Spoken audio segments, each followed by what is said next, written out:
Dallas Cowboys hit the road trying to climb back to the 500 mark. Won't be easy. They're in Atlanta taking on the Falcons, who are sitting comfortably in first in the NFC South. He's got Robinson, and he's got all the space in the world to walk in for a touchdown. Dirty Birds have won 4 of their last 5 games, 30-plus points for Atlanta in 3 of their last 4. And now floating one for Darnell Mooney, and a perfect strike to take the lead. Against a Cowboys defense that gave up 30 points to San Francisco a week ago and is now second to last in points per game for the year, easiest to score a TD on in the red zone. We're into a motion, the blitz comes, Purdy gets it up, it's a touchdown for Kittle. Their secondary last week gave up a 114.3 rating to Brock Purdy, 260 yards on 10 yards per attempt. They're 25th in rating allowed for 2024, giving up the most yards per attempt of any team, most yards per completion allowed. Here goes Kittle.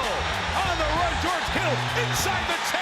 Kittle to the pylon. Now they get a dude who just threw 4 TD passes. Kirk Cousins, week 8, 276 yards, 9.5 yards per attempt, a rating over 145. Cousins, rifle shot over the middle for Pitts. And Kyle Pitts gets loose again.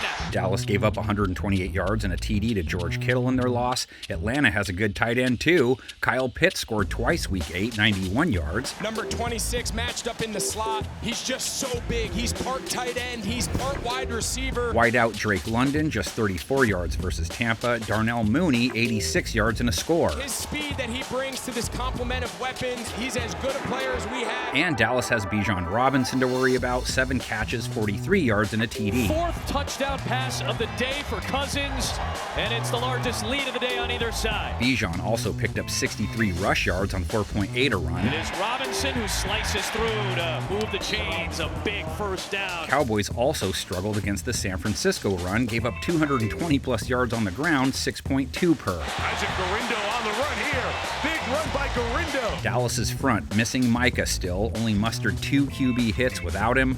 Their D more Alice than Dallas these days. Offense has a little more momentum at least. Dak Prescott rallied the team just too late. CeeDee Lamb, the only Cowboy coming in off a nice game overall. 13 catches, 146 yards, scored twice.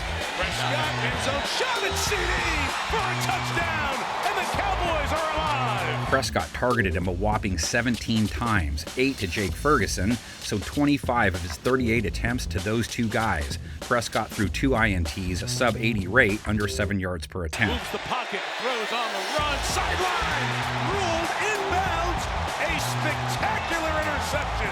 He's up against a mixed secondary like last week. Gave up 3 touchdowns to Baker Mayfield, who was without Mike Evans and Chris Godwin, 330 yards, their last in completion percentage allowed for 2024. But they also picked Baker off twice, held him under 7 yards per attempt, and have held quarterbacks under 7 for the year. Mayfield down the sideline, and there's A.J. Terrell right back in the play. This time he has the pick. Falcons are not big shoppers, 0 bags in their win, not many for the season, and Prescott typically doesn't face much pressure. Dallas's run game, the afterthought. Dalvin Cook, Zeke, if it was 2019, they would be a duo.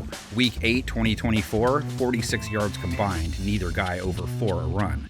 Boys trying to get to 4-4, that record since 1990 has resulted in a 32% chance of making the playoffs, whereas 3-5 drops them to 10% country. Atlanta 5-3, making it to 6-3, and you're talking 73%. A 5-4 mark gets them to 47%. Boys up 19-11 over the Dirty Birds all time, twice in the playoffs. Let's go 1980 divisional round, great game. Danny White, Steve Bartkowski, he threw for 320 yards, 2 TDs. Alfred Jenkins, 155 yards. White throws for 3 touchdowns, 320-plus yards. Back-to-back touchdowns to Drew Pearson in the 4th quarter to lead the 30-27 comeback. No longer can the Cowboys be accused of being chiseled out of cold steel.